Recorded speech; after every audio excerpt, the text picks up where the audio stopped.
I'm Josh, and this is My Favourite Dead Person, where we explore some incredible lives from throughout New Zealand's history. Joseph Pawelka was an outlaw, prison escaper, and downright ratbag. He escaped prison 3 times, eventually getting away for good.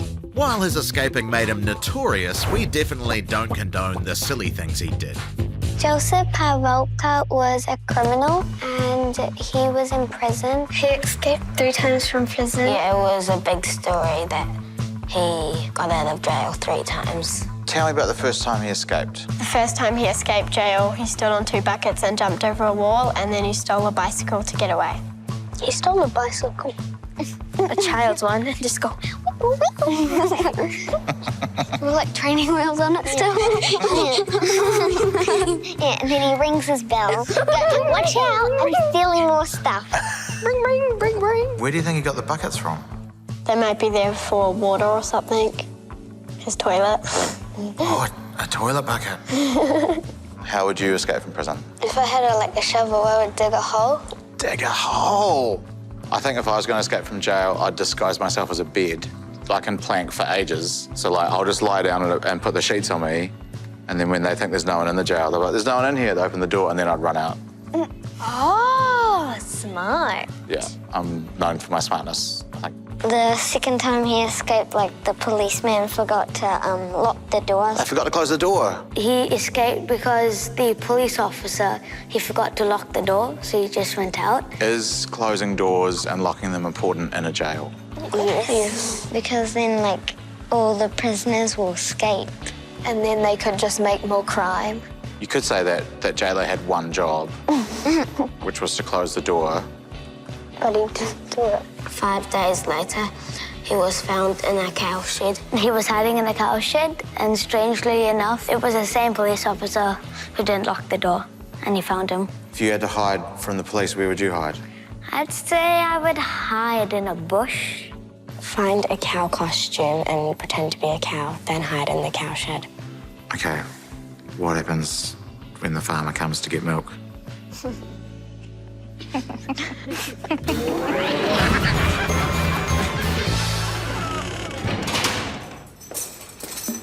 Oh, wow.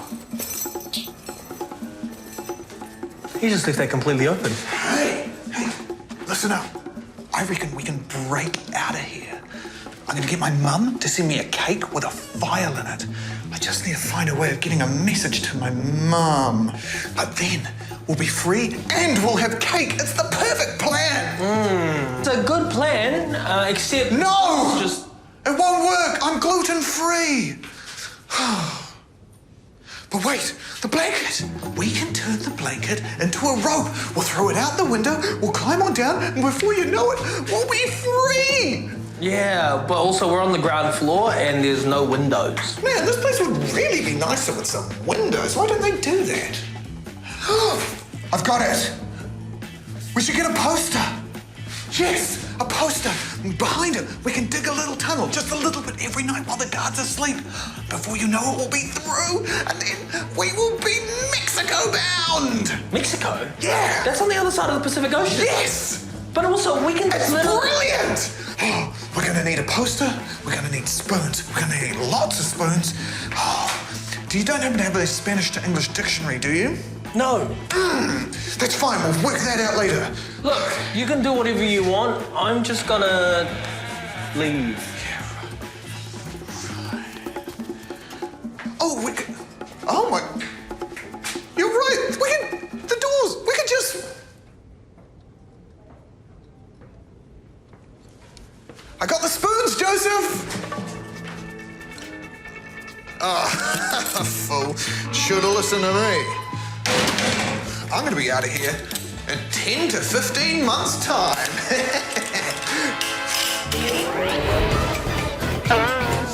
Joseph Pawelka went to jail for 21 years. They took him back to prison, and he was supposed to serve 21 years in jail. Tell me about the people in New Zealand. What do they think of Joseph? They really liked him because he kept escaping from prison, and they thought it was amazing.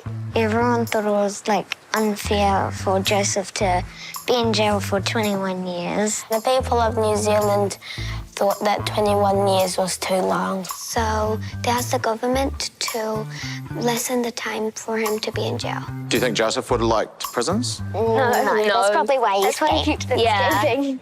I've been in an escape room and it's quite stressful. Have you been in an escape room? I escaped with 4 minutes left. I thought I'd be really good, but I just ran around freaking out.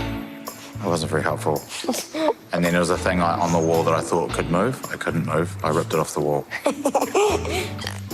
But then a guy came in to say, hey, dude, you're kind of breaking stuff. And then I was like, aha! And then I ran out. Fair enough, you escaped. On his third attempt, he removed the bars from his window cell. After he took off the bars of his cell, he ran away and boarded a boat to Canada. And then he was never seen again. Suddenly disappears.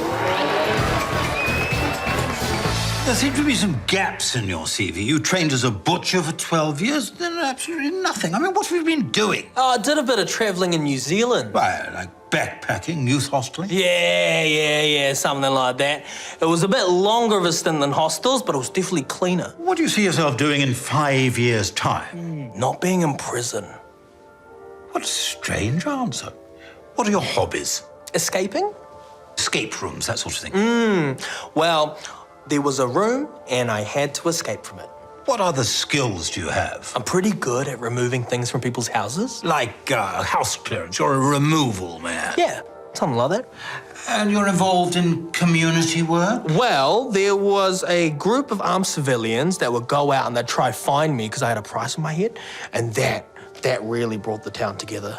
And what do you think you will bring to this role? I reckon I'm a good problem solver. You know, like when I see a locked door, I don't see an obstacle, I see an opportunity to find a new way in. I like that philosophy. Well, you know, as they say, when God closes one door, he leaves another window open with a couple of upturned buckets. Once I put my mind to something, I do it. And I've been doing that for a while now. And it's to the point where I'm pretty well known for it. Excellent. We just need to do a police check, and then if it comes back and you've got no criminal record, we'll...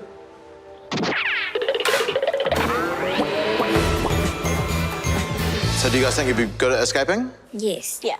Let's see.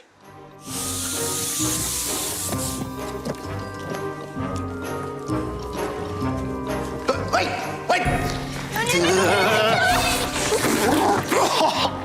I'll get you.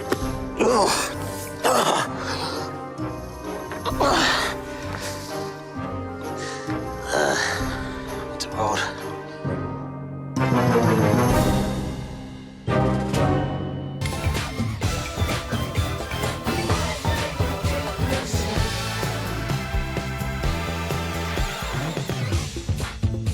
Charlotte Badger was the first Pākehā woman to live in New Zealand.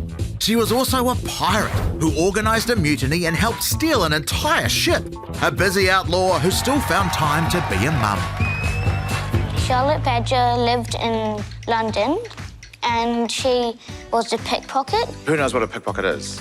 That means like she steals from people's pockets, whatever they have. When they're not looking, you snatch something out of their purse or pocket. If you could pickpocket anything off somebody, what do you think you'd pickpocket? Their pants. You'd pickpocket their pants. To make them embarrassed. Oh, so you're not taking from their pants, you're taking their pants right off. Yes. And then when she was caught, she went to Australia as a prisoner. While they were shifting her from Sydney to Tasmania by ship, she decided with the first mate and all the other people on the ship to take it and, well, become a pirate. They took over the ship and went to New Zealand.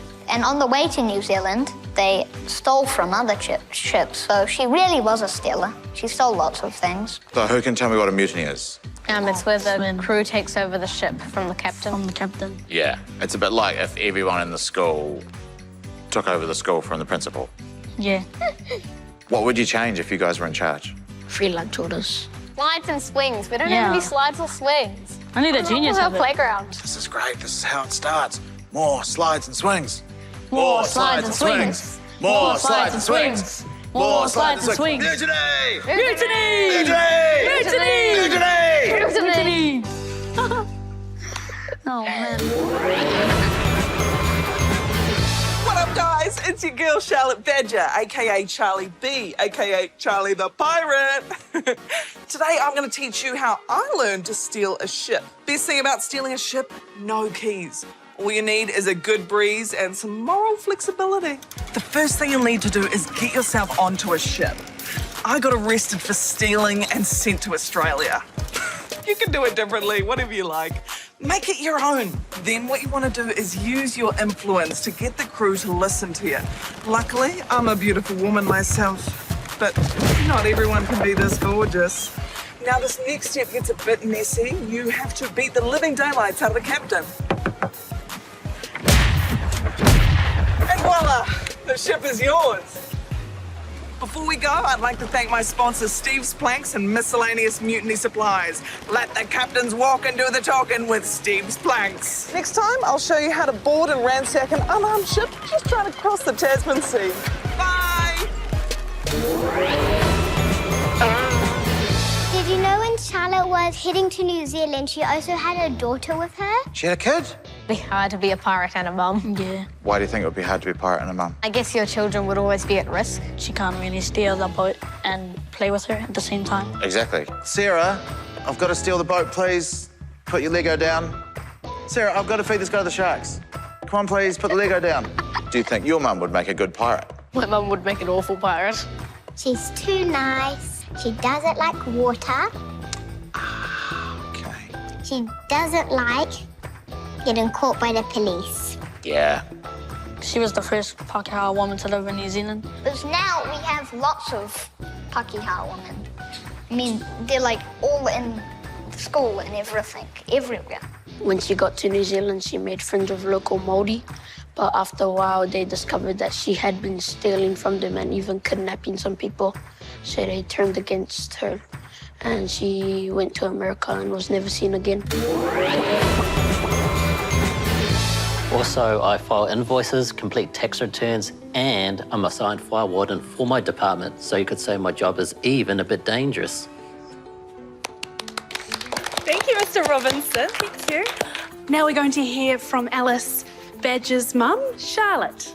She is a pirate. Pirate isn't a real job. You looking to get keel-hauled? Oh, actually, we try to use words to solve problems in the classroom. Positive reinforcement. Where's your parrot? I killed, plucked and feathered him to fend off starvation on the way to New Zealand. How do you become a pirate? Don't you have to go to university? No. First, I dressed up in male clothing, then armed with a pistol, flogged the captain and conducted a raid on another vessel to obtain supplies and weapons. Then I got the crew drunk and convinced them to raid every ship we passed, gathering food and riches beyond your wildest dreams. But yeah, I mean, there's probably an online course or whatever. What's your favourite kind of boat? Ooh, a free one. Isn't stealing bad? Only if you're the one being stolen from. Do you know the pirate from SpongeBob SquarePants? We dated for a bit, but... Okay, now you're just showing off. And you're not even that scary. Not scary? How about this then? Oh! yeah. You say you count gold? Guess I might kind of do the books and that. You're coming with me. Let's go, everybody.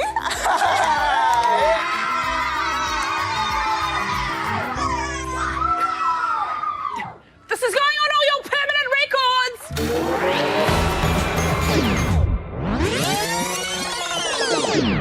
Hi, Josh here. Now, the cool thing about history is that it's constantly changing, even though it's already happened. And that means I've got something to tell you. A lot of what we've just told you about Charlotte Badger may not technically be true. This is Jennifer Ashton. Come over here, Jennifer. Hi. And she's just written a book about Charlotte, which will help set the record straight. So, let's start over. Charlotte Badger was born in England, and it turns out she was not a pirate. Also, not a pickpocket or a kidnapper. This is Jennifer's new book on Charlotte, which has uncovered the truth and the lies about her amazing life. So let's find out what's what. Was she a pirate? She was on board a ship that got stolen. Well, there were pirates. The guys in the crew, they lead a mutiny against the captain. The captain's a not very good captain. Right. But she was on board that ship when that happened. Just probably wasn't there with the pistols and the swords and... Did she have an eye patch or parrot? Don't think so.